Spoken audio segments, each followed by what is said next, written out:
കായംകുളത്തെ KPCC Vichar വിഭാഗ ശില്പശാലയ്ക്ക് തുടക്കം കുറിച്ചത് സാംസ്കാരിക ജാഥയോടെ. KPCC വിചാർ വിഭാഗ സംസ്ഥാന working president advocate Sanjeev Ambalappad ഉദ്ഘാടനം നിർവഹിച്ചു. KPCC വിചാർ വിഭാഗിന്റെ ശില്പശാലയ്ക്ക് കായംകുളത്ത് സാംസ്കാരിക ജാഥയോടുകൂടി തുടക്കം കുറിച്ചു. KPCC വിചാർ വിഭാഗ സംസ്ഥാന working president advocate Sanjeev Ambalappad നിലവിളക്ക് കൊളുത്തി ഉദ്ഘാടനം നിർവഹിച്ചു. സാംസ്കാരിക സദസ്സ് KPCC general secretary advocate KP Sreekumar ഉദ്ഘാടനം ചെയ്തു.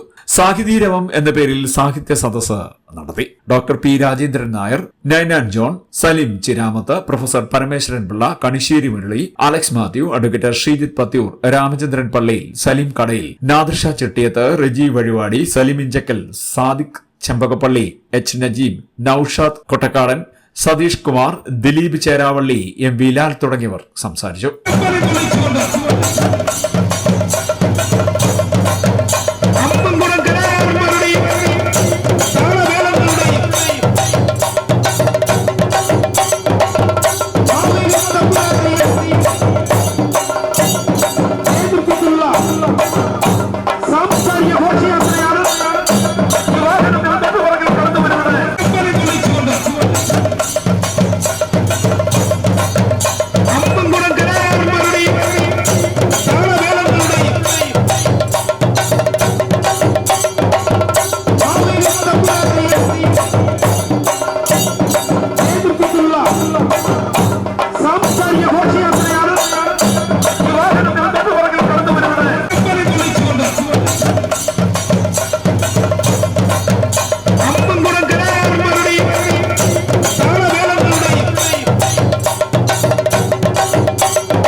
CDNet News, Kayamkulam.